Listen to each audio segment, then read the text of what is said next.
Okay, we got that done. Where's that cylinder run off to? Okay, here's our cylinder.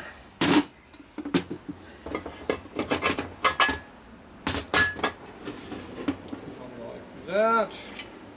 Put your nut up on that. And you can now see how much thread's hanging out. When you put a gasket under, it'll come up a little bit. You'll still have one thread hanging out. See, that's how you can be it. So it could be one thread further in, but that's good enough where it is. So they're all the same. That's what matters.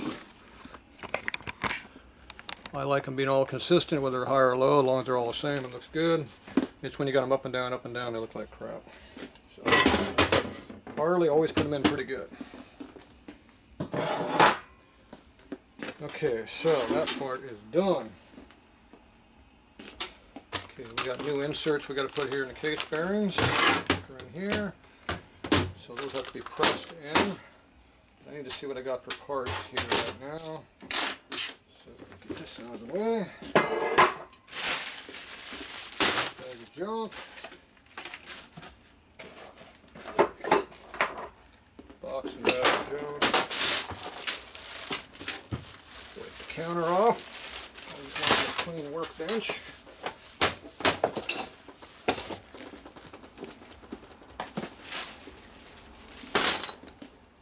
Chip coming off nowhere.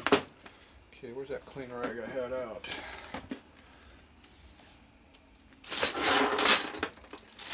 Alright, let's see what we got for parts here.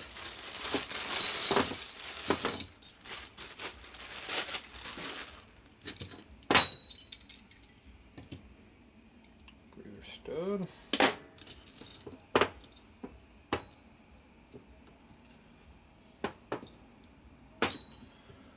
First thing I'm going to do is figure out how big these bearings are.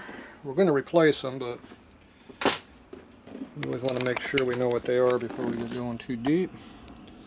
So these don't really have much wear on them, so I probably could reuse these. I just never like reusing rollers if I don't have to. And I usually don't have to. Theoretically, these only have 200 miles on them. So, but it did have a lot of metal going through the motor. That's why the case rates are getting replaced. The rollers themselves look pretty darn nice. They're barely broken in. So, but easily, we're going to replace them probably. Okay, I'm going to measure these to see what we got. Should be 1/4 inch rollers. Let's get the dead mic out. This mic has carbide tips on it, so theoretically it's more accurate. That isn't always the case though. These bearings are way undersized. They're supposed to be at 0. They're half a thou under. That's pretty bad. Is it the mic or is it the rollers? This mic has half a thou under also. Imagine that.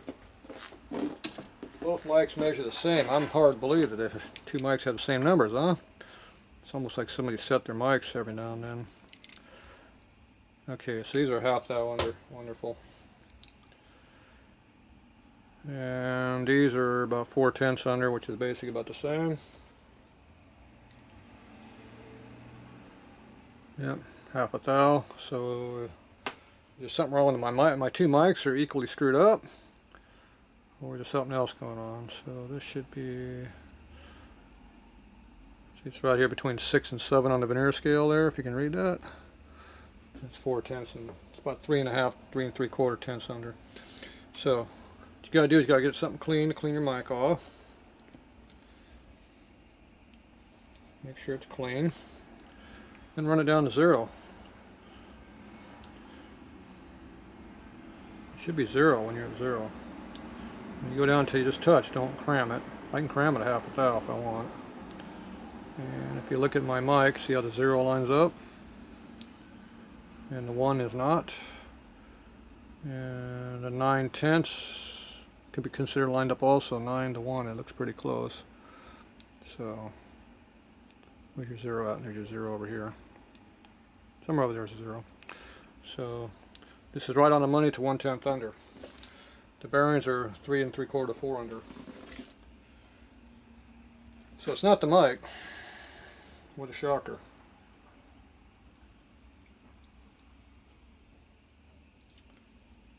It's the rollers. Alright.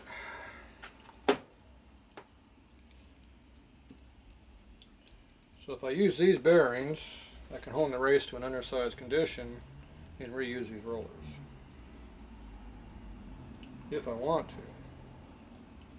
I already said I didn't want to. I'm pretty sure the customer doesn't want to either.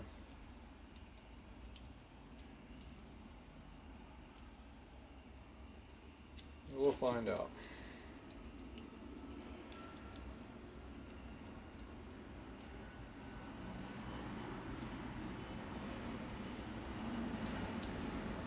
Missing one?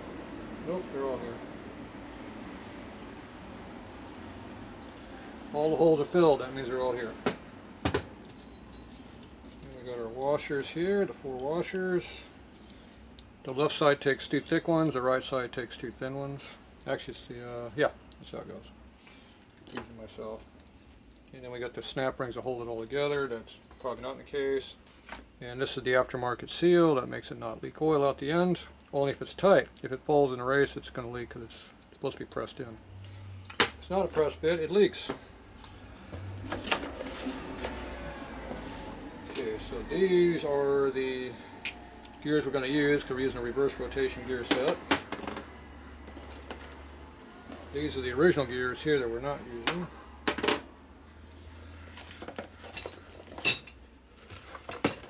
This is the cam we're going to use. You see the wear on that thing already. Looks like crap, but it feels okay. It's just a lot of metal in it. This side over here doesn't look nearly as bad. Do a lot of damage at 200 miles. Here. These are the old rod. It says new standard, so these must be my new set I pulled out for it already. Of course, I already put the bearings together, so the crank's already together, so these are extras, I guess. Okay, this is the oil pump that we're going to reuse. It's not really damaged much, so that's good. We'll use it. Okay, so we're not using all of this stuff here. So what's going on here? We got one idler. We got 2 circuit breaker gears here. This one that we're going to use and this one we're not going to use. The difference is the worm gear. See how they go opposite directions? It's because of reverse rotation. When you rotate it goes one way, when you rotate this one it goes the opposite way. So we're going to use this one. Not this one. Junk box. Okay. What else do we got here?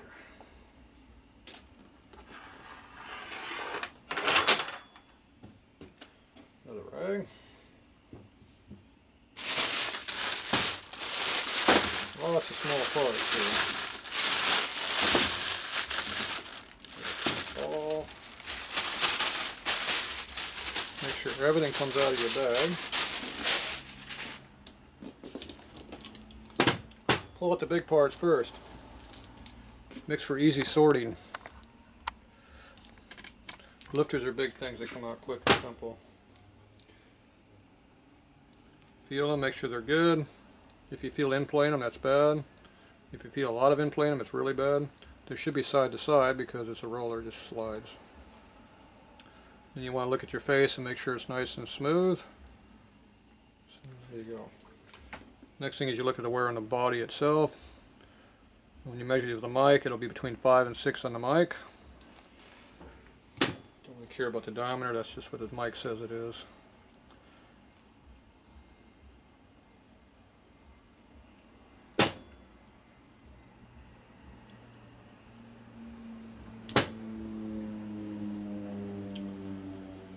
Looks good, feels good. If there's any roughness in your roller, it's bad. Okay, those are all good. There's your oil pump drive gears. So that's how the worm gear works. Rotates it, spins it. spacer for that. Here's the nuts. Should be 8 of those. 2, 4, 6, 8. There's 8 of them. This is probably for case mounting. We don't care about these. Go back in the junk box. We're not using them. Drag gear over there. Timing hole plug we will need. More motor mount bolts. Pull out oil pump parts. Cam spacer for that. These are lock washers going underneath the cylinder studs. I do not use those. The bad part of a lock washer is when you tighten it down, it splits open. It breaks. You can't tighten it very much. So I don't use them. I tighten on hardware down.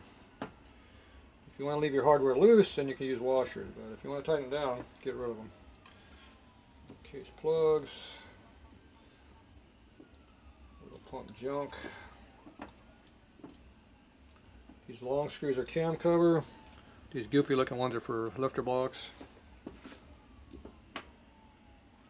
These little star style lock washers here, they're countersunk, are for your lifter blocks. There's 2 theories of thought about these things, whether they use them or not use them. So, my experience, they tend to split the block open when you tighten them down. They never fit initially, so you got to crush them to fit anyway. So if you got to crush them, what good are they? They're just a washer. They're not a locking washer, they're just a washer. So if you stick them on there and there's no bite going on, like this one has no bite, what good is it? If a lock washer doesn't bite into the surface, it doesn't do anything. There's absolutely no bite, it just rotates. So all this is a spacer. I don't need a spacer, so I don't use them.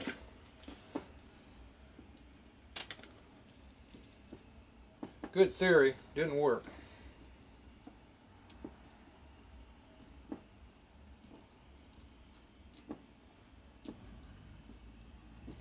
Okay, there should be 8 of those. There's 8 of those. We don't care about the washers. Boom, boom, boom.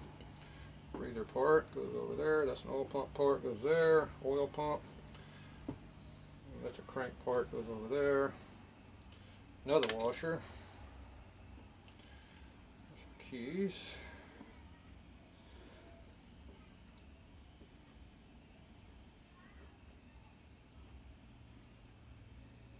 If you lay everything out, you can tell what goes where pretty quickly.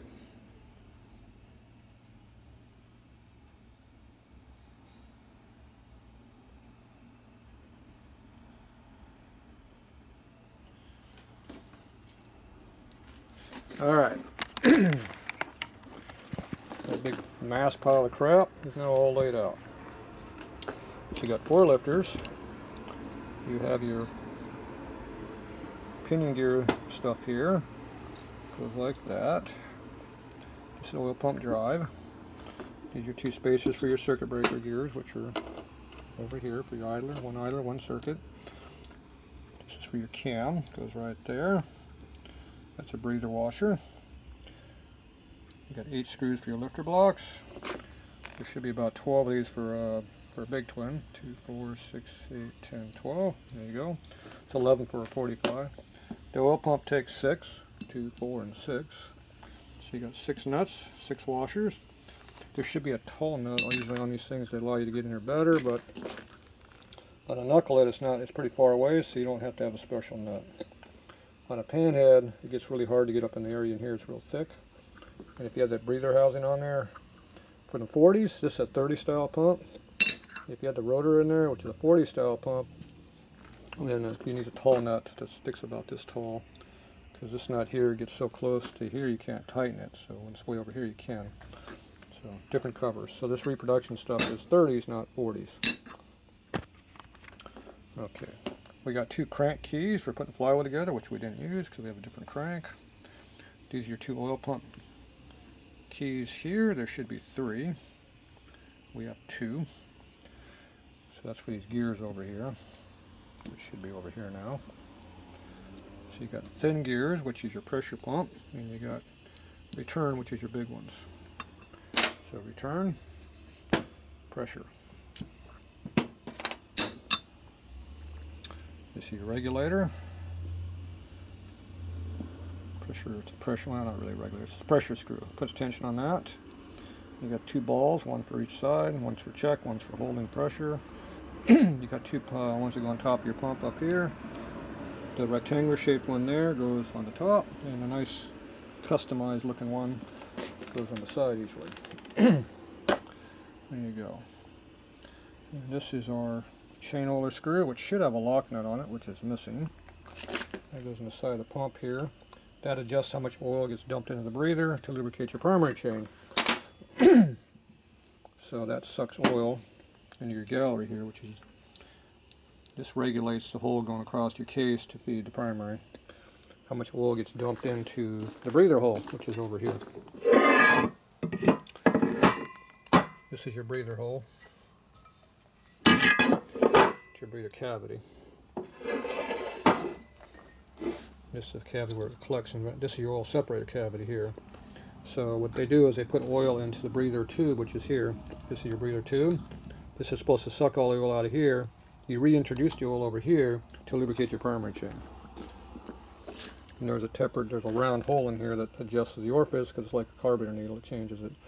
You can see how this one's bottomed out because he probably has a belt drive on it. So this has been bottomed out hard. So it shuts it off and you bottom it out. But there should be a lock nut on this thing that locks it down once it's all the way in. I don't know why that's missing. We'll probably have to go find that. Obviously this is dirty, it sticks way out. Oh, this one does not. Okay. That's why there's no screw, no nut. It doesn't have room for it. So what we do is we'll put Loctite on that thing. Look how loose the threads are on that. Nice and loose, huh? Quality threads. So we'll put some nice good blue Loctite on it to lock that sucker in there. And those threads are horrible. So that'll shut that thing off. What Harley did was they had washers on there, shim washers. And you would take shims out to adjust the height of how far it stuck out. You would tighten this down against washers against the shoulder. And that would open up the orifice here, let oil go through. And you would adjust it 1/8 of a turn at a time, basically. And it should be between 3/4 of a turn and 1 1/4 turns out. Usually it's 7/8 to 1 turn out as the proper lubricant. You want the primary to be moist but not wet. If it looks brown, it's rust, you don't have enough oil on it. So you go. This goes inside into the crank to plug it up, which I don't think we're going to be using it because the crank should already have one in it, maybe. Unless I took it out. This is the hole that goes in the bottom of the case, right here, your drain hole, which goes right across the firmware. We can't get to it, so you never use it. And the time hole plug goes up over there, which is the big one right here. So there you go. Alright, looks like everything is here except for one of the keys is missing. These are the two snap rings that go into the shaft here. Should be over here. So these are going to get replaced. Definitely that one. Or if I'm cheap, I'll rebend it, which I might do. Okay, so this is our main bearing stuff. This is our oil pump stuff. We don't need that right now. And this is our breather here, which has been capped off because it's a belt drive. So this comes into this hole right here. Goes right there. And it comes out on this side. So it goes in a case like that. The oil goes through the big hole. For your engine breather, the size of the hole, stud goes in the middle so it doesn't block it. It comes out this other side like this, and then this is supposed to go inside the primary cover, but in this case it's going to go straight down to the ground and leak all over the ground. That's why we shut everything off. We don't need extra oil. And this is our new 30 cell breather right here. Okay, so all the parts are pretty much here, except we're going to need another key there, another washer there. I don't know why we're missing a key, but we are. Okay, I'm thinking everything else is pretty much here. There might be some shimming for the gears here to set our end plays. That's secondary, we don't care about that for now. Okay, so what I got to do right now, I got to figure out how much clearance we have on our cases. So all of this stuff here looks good. Just the junk I'm not using. So now all of this is in our way. We have to move it out of the way a little bit.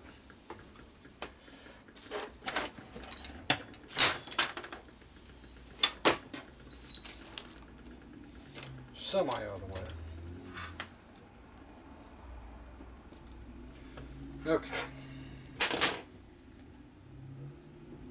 Stuff like this. Put it over here. I'm going to be using this stuff right now.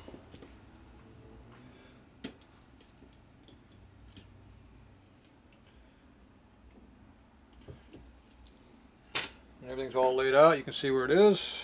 You know when something's missing real quick. Okay. This stuff here doesn't need to be sitting in the way, so we'll move it out of the way.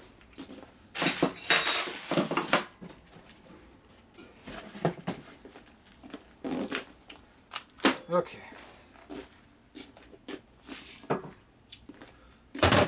First thing I do is check our clearances on all this stuff, see how bad it is. So that's going to be a problem. Okay, let me get organized, we'll be right back.